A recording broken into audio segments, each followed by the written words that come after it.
Now, I've got something special for you today. In this video, we're going to tackle 7 of those burning financial questions you face daily. But hold on, we're spicing things up a bit. I'm serving these answers in a format you've never seen before. And guess what? Some of these answers are so simple, you'll be left wondering why you didn't think of that.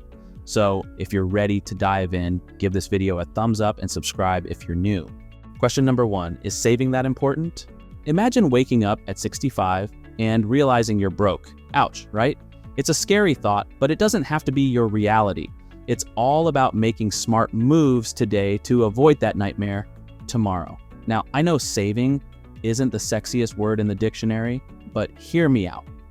It's not just about stashing cash for those rainy days, though that's super important too.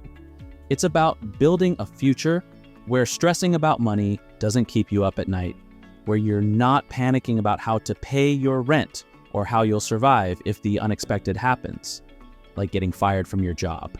Question number 2, what is the secret to saving? You see, as long as there are bills to pay and kids to look after, it's easy to feel like you're always playing catch up. But here's the golden nugget. You can afford to save.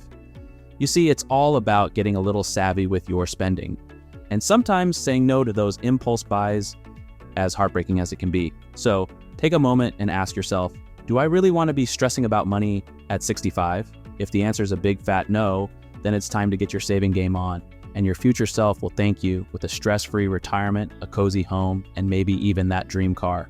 Now, I know what you're thinking. I'll start saving more once I get that raise, or when the car's paid off, or when the kids are all grown up. But can I let you in on a little secret? These are all excuses, and guess what? It's not about how much you want to save. Nope, not at all. It's about something way more powerful, your emotions. We all nod along when someone mentions saving, but let's be real. Most of us aren't exactly acing it. And why is that? Because there's always that shiny new gadget, that must-have designer bag, or that killer vacation package screaming your name. And just like that, your hard-earned cash slips through your fingers, and that saving plan you had, well, it takes a back seat. And you know what? It doesn't have to be this way. We can all save. It's just that our little indulgences and guilty pleasures often get the VIP treatment instead. The trick is making saving so important and so urgent that it tops the charts on your priority list. Imagine this, your child needs a life-saving operation that costs $20,000 and insurance won't cover it. Could you pull together that money in 9 months? My guess is you'll move literal mountains to get it. You'd hustle like never before, cut out all the extras, and become a saving machine. Why? Because suddenly, saving isn't just nice to have, it's a must-have. And that right there is the secret.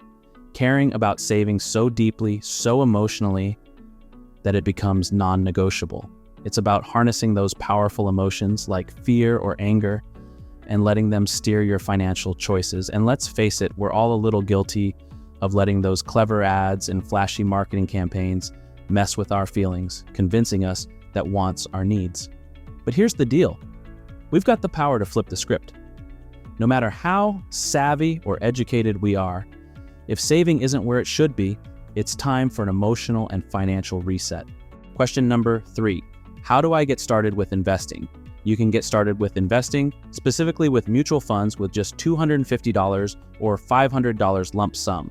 And this initial amount can be as low as $25 if you decide to give to the fund monthly. If you put in less than $10,000, it is advisable to go for a stable, non-aggressive mutual fund that has been in operation for over 5 years. If you're going to put in more than $10,000, remember to spread out your investments. Most financial advisors recommend the following distribution: 25% growth, 25% growth in income, 25% aggressive growth, and 25% international. If you want to invest in real estate, it's advisable to start slowly.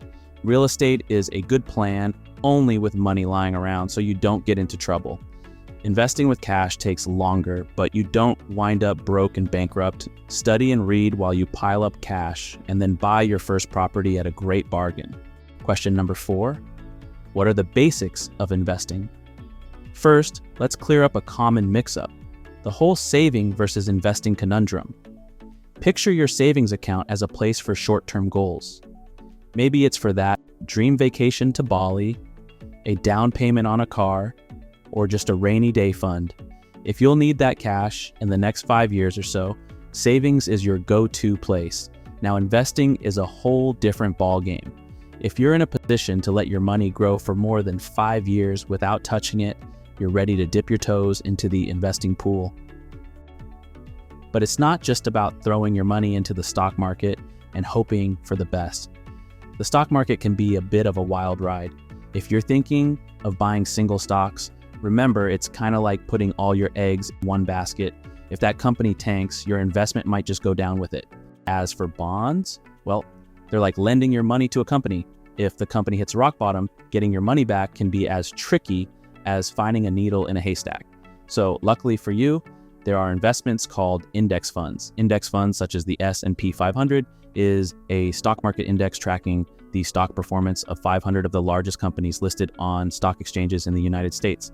It is one of the most commonly followed equity indices. As of December 31st, 2021, according to surveys, more than $7.1 trillion was invested in assets tied to the performance of the index. And a rule of thumb when investing is never, and I mean never, invest in something that sounds like gibberish to you. Get to know it, understand it, and then consider investing in it. Question number 5, how do I set short-term and long-term investing goals? Well, it starts with a chat with your partner or yourself to pinpoint those money aspirations. Write them down, rank them, and if you're teaming up with someone, blend those lists to capture both your priorities. Now, here's where it gets interesting. Separate those goals into short-term and long-term goals. Then, come up with a needs and wants list to sift through them. Then look at your list and ask, will this positively change my life if I skip this year? If not, it's a want. Now rank those needs and wants, then do a little detective work to figure out the costs. Add up the needs, divide by 12, and there's your monthly saving target. Put it in the budget and watch those goals come to life. Remember, cash is your best friend here. It stretches and often gets you a better deal. Also, keep in mind that your goals are as unique as a snowflake, so tailor those questions to fit your life stage. Whether it's saying goodbye to debt, prepping for retirement, or any other financial milestone, those personalized questions are your golden ticket to making those dreams a reality. Question number 6. Should I sell my house to get out of debt? If nearly half of your take-home pay is going straight to debt payments, it might feel like selling your home is the quick fix. But hold up. Unless you're expecting a big payday soon, first, think this through. Now, I get it. The idea of selling your home to wipe out that debt might sound tempting, but if that's the only reason you're considering it, let's pump the brakes. There are usually other ways to tackle that debt burden without handing over your keys. However, if you've got other reasons to sell, like maybe wanting a change of scenery or downsizing, then it could be a win-win. Just remember to think it through, weigh your options, and make the choice that feels right for you.